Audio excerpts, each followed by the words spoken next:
Hey, welcome to a special version of So I Married a Record Collector. I'm hideelee, and today we are going to talk about Sparks' latest release called Mad. It was released just this Friday, the 23rd, I think it was, or the 23rd. And this version I picked up at my local record store to tide me over until my other versions arrive. I did order from the Sparks store in the UK, so that's probably why it's taken a little bit of time to get to me.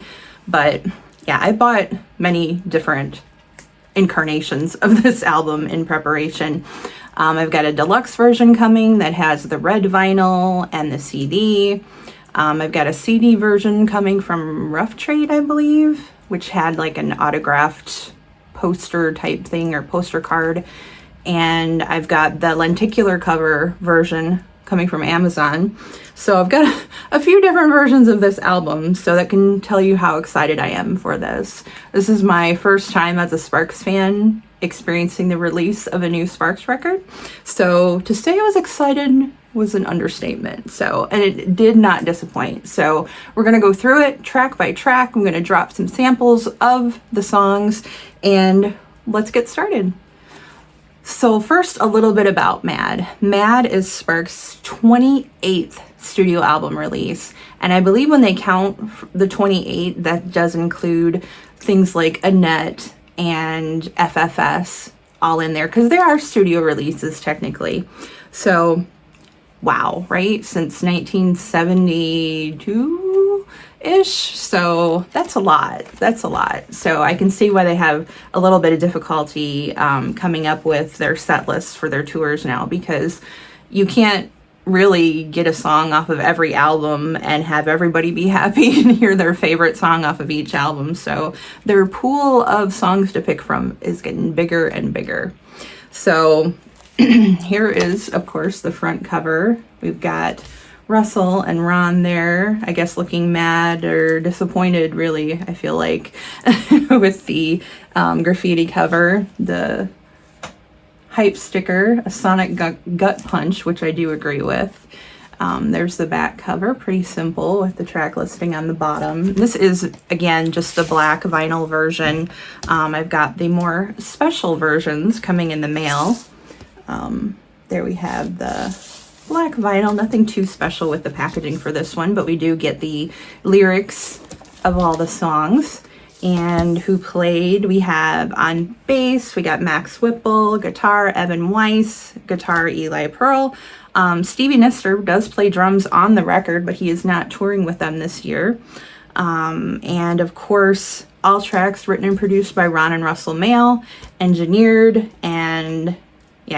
by Russell at their Sparks Studios in Russell's house. All right, track one is Do Things My Own Way, which is the first single that was released from the album a couple months ago. I'm not sure exactly when it came out, but it was the first single off the album. Came with a really cool video done by Amber Navarro, who also does another video for a song on this album called Drowned in the Sea of Tears. If you haven't checked those out, check them out. They are so well done and so good.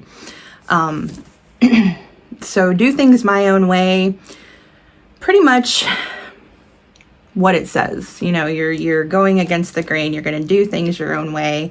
It didn't disappoint at all when it first came out as far as the Sparksian lyrics that we've come to expect from Ron. My favorite line, though, is saw the Pope, told him nope, gonna do things my own way. And my advice, no advice, gonna do things my own way.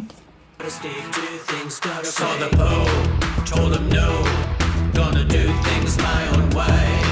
My guru told him to, gonna do things my own way. My advice, no advice, gonna do things my own way. Roll the dice, gonna do things my own way. So track two, after that awesome opener of Do Things My Own Way, is I think it was the second single that they released. It's Jansport Backpack. And this one was kind of surprising to me and initially made me laugh a lot because growing up and then going to high school in the 90s, Jansport backpacks were everywhere. I mean, you look down the hallway and you would just see this sea of different colored Jansport backpacks everywhere. And I had the knockoff one. My mom was not going to pay, what was it, $60 for a school backpack. So I got whatever Walmart bag probably or Kmart bag looked like a Jansport backpack. So, but Jansport backpack, I'm probably going to keep using It's Fun as a descriptor because these are reactions I'm having to, I guess, hearing the album as a whole for the first time, and it's only been a few days. So I'm sure as time goes by, my reactions and my thoughts about the album will change. So these are just initial thoughts. And even though I have heard the singles for longer, Jansport Backpack is basically just on surface level about somebody who watches somebody they care about, their partner, whoever, leave every day, and all they see is that backpack, the Jansport logo on it, just walking away every day.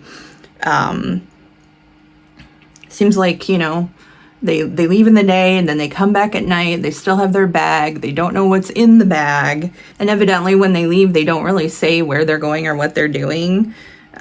Some little phrase, I will be back, something like that. And why the pack? It's not my place to eye and pry into your pack. Tempted to try.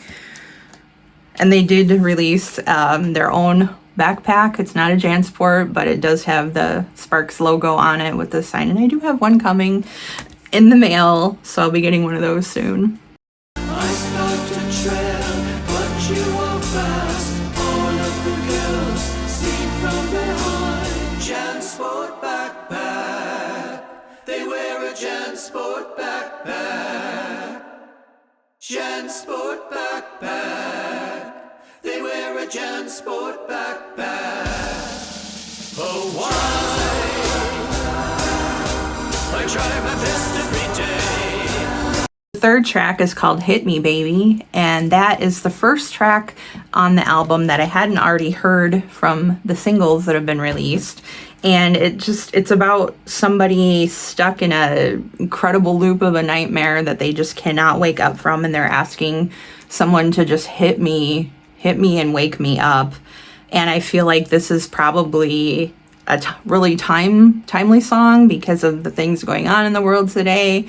And, you know, the nightmare seems so real, and yet it's getting weirder yet. And then the man, oh man alive, where are their heads at? Man, oh man alive, how could they think that?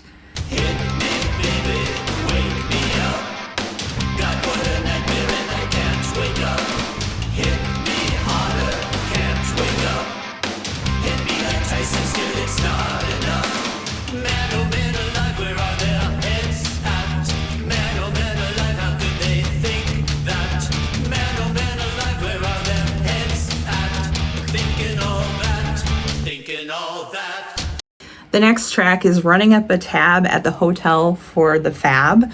And immediately when I saw the track list, I thought the Fab, and I'm thinking Beatles, right? The Fab Four, but it has absolutely nothing to do with the Beatles. I heard this first. They did the non-commercial, the non-com convention a few weeks ago, and they performed this one live. And I was like, this is really, really good. It's funny. It's the lyrics are more in the vein of Sparks that we've, again, all come to know and love, because it tells a story and then has like a little twist at the end. Somebody who keeps treating their partner to all these expensive top shelf things, and then at the end they end up in jail because obviously they didn't have all that. And but don't spoil your dinner on some camembert. Running up a tab at the hotel for the fab. Running up a tab at the hotel for the fab.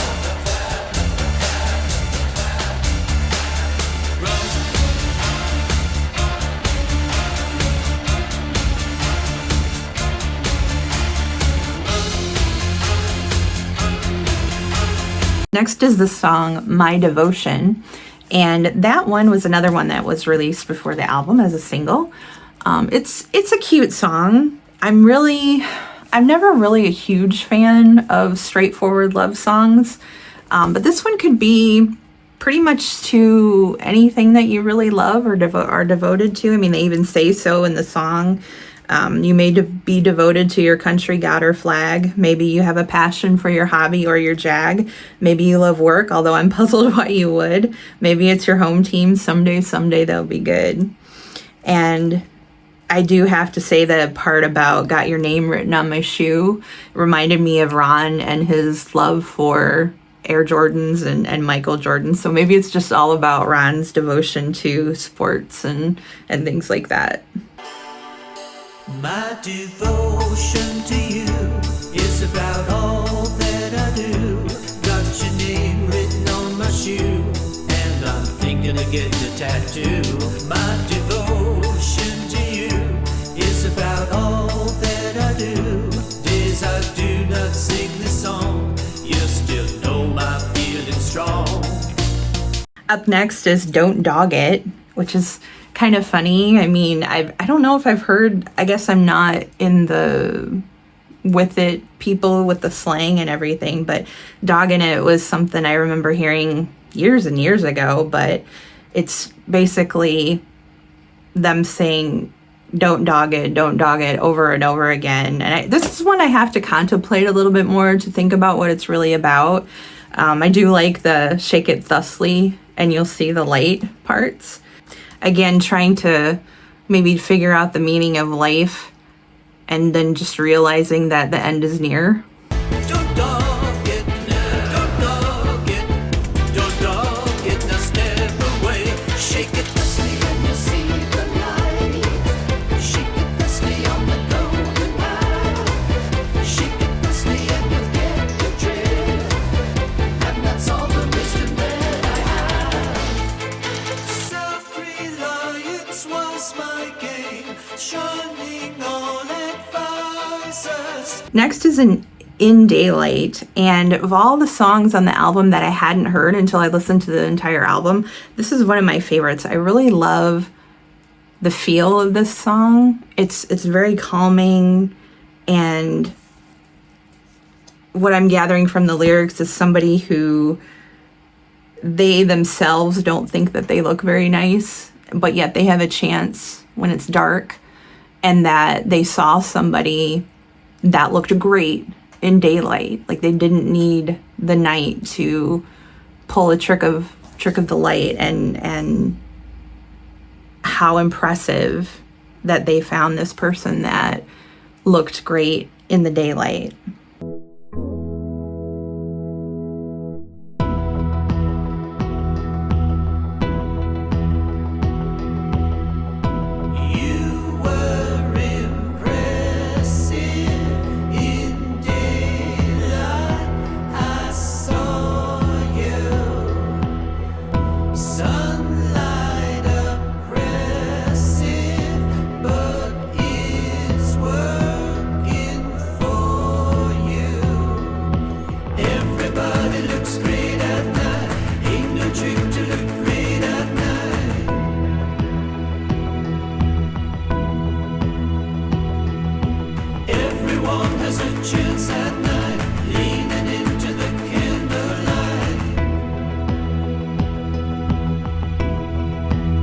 Next is I-405 Rules. When I saw the track listing for the album, I thought, are they meaning these are the rules for driving the I-405, or it just rules because it's awesome? And it turned out to be the latter. It's kind of a love song for the I-405 in Los Angeles and how they think it's beautiful compared to all these wonderful, well-known sites throughout the world. The Danube, the Seine, the Allegheny, the Nile, the Rhine, all of them are beautiful, but the 405 is a 10. So I guess just seeing those lights and the way that it winds if you're up on a hill somewhere, and just, much like, again, I've compared Ron to Ray Davis a lot of the times, and their ability to take something that some folks might see as mundane and turn it into something that you should appreciate and is beautiful in its own way. Don't start singing that song though. I-405 rules. I-405 rules. Winding through the golden hills and it will always give me chills. The Getty Center sitting pretty, what a giant thrill. I-405 rules. I-405 rules. And the Allegheny Nile and the Rhine and Deutschland, and all of them are beautiful, but 405's a 10. I-405. I-405. It's alive, it's alive. Rush hour time.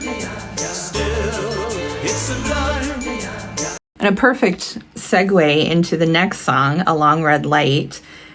I guess that probably is a great pairing on the album, to have a song about a highway and then a long red light, which to me, I think a long red light could mean a couple of different things. I mean, it's, when you look at the lyrics, it's pretty straightforward about sitting at a long red light and the waiting that you do.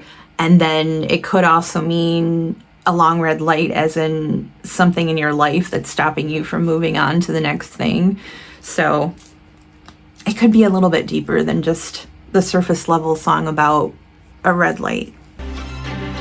It's certainly been a long red light, a long red light. It's certainly been a long red light, a long red light.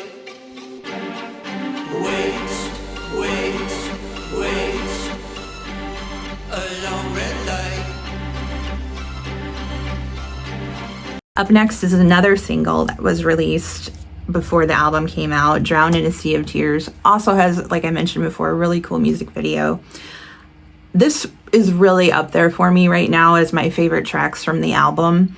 It's a beautiful song and fairly straightforward, like a lot of the songs on this album are. And I think of all Sparks albums, this probably has more straightforward sounding songs than previous Sparks records, in my opinion. A lot of times you can kind of pull back the layers of a lot of Ron's songs and find deeper meaning, and there's probably a lot to this too that I just haven't discovered yet. But at first listen, a lot of these seem like they're just, really good, straightforward pop rock songs. So.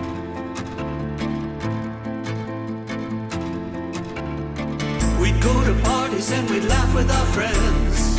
We'd have some drinks and that would help her pretend it all was going great, no problem at all. She's the belle of the ball, and she does have it all, have it all.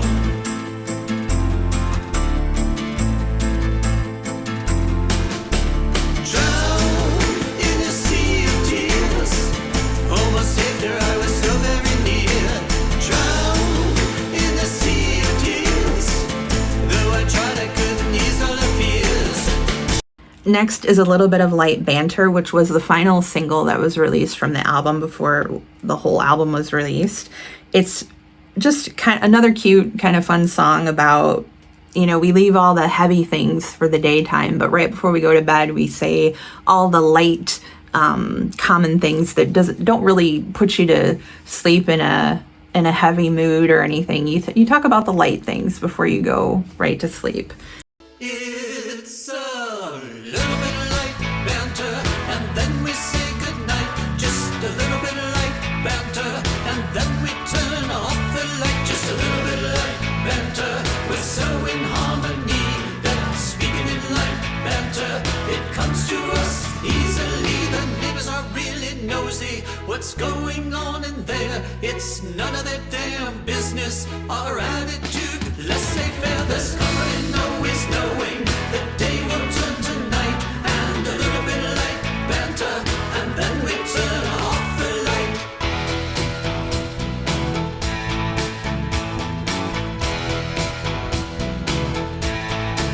And finally, the closing track on the album is a song called Lord Have Mercy. And I heard this at the non-com performance. I wasn't there, but I saw the live stream, of course. But I mean, wow, what a way to end the album. I think if I had to rank, and I'm not really big on ranking, but this is probably one of my very favorite tracks off this album. Again, I don't think Sparks are really well known for writing love songs or straightforward love songs. But when Ron sets out to do it, he does it really, really well. And this one is just really beautiful. The first time I heard it, it just kind of, wow, it's it's really, really lovely. And it just makes me laugh a little bit because their partner must be a very beautiful sleeper, where I know as I am not a beautiful sleeper, because they hear these beautiful words and things that they're not even saying while they're sleeping. But the chorus is just gorgeous, and what a wonderful thing to end an album on, where you can kind of pull that chorus out and have it with you when things are crazy and you just need something calming. And yeah, Sparks just, does it. Yeah, I hear the children singing, but what they're singing never goes where your song goes. I hear the busker singing, and while it's moving, I don't know. I just don't know. So it's just a beautiful song. And again, I don't see any subtext there. I could totally be missing it, but that cynicism or the little digs or whatever are completely not there from what I can see. So it really does seem like a sincere love song, which again, I'm not usually a fan for the sappy stuff, but this is more beautiful than it is sappy in my opinion. So one song means nothing in the grander scheme of things. I know.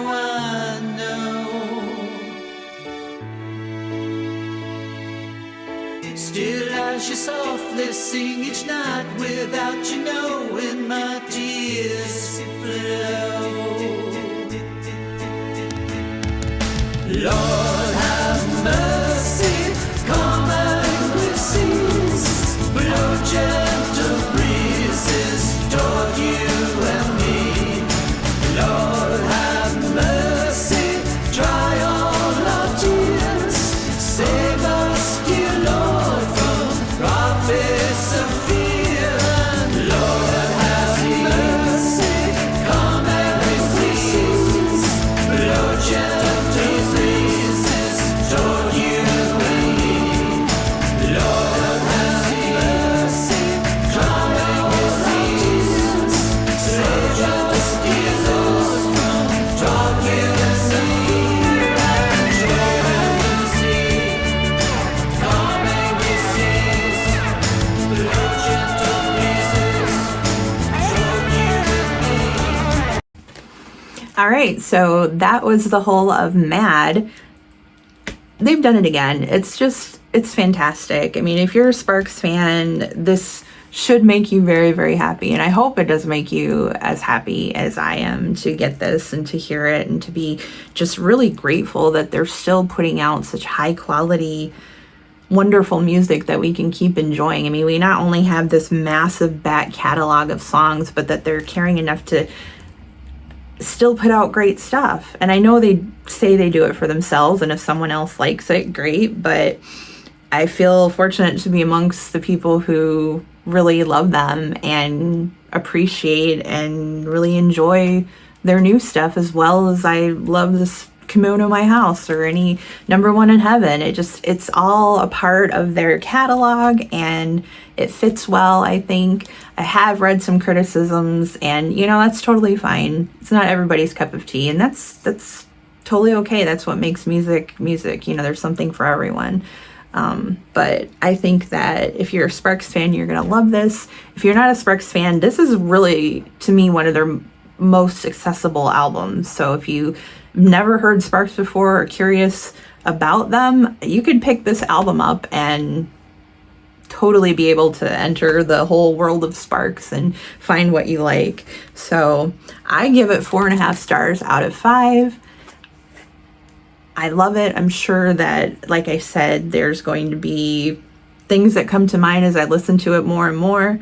If you haven't picked it up, I highly recommend it. Like Ron said on one of the videos I saw recently, be sure to pick up one of the 95 different versions that there are available. They're not versions of the songs that are different. It's mostly the format of it. The only format I haven't bought is the cassette because I'm still very anti-cassette.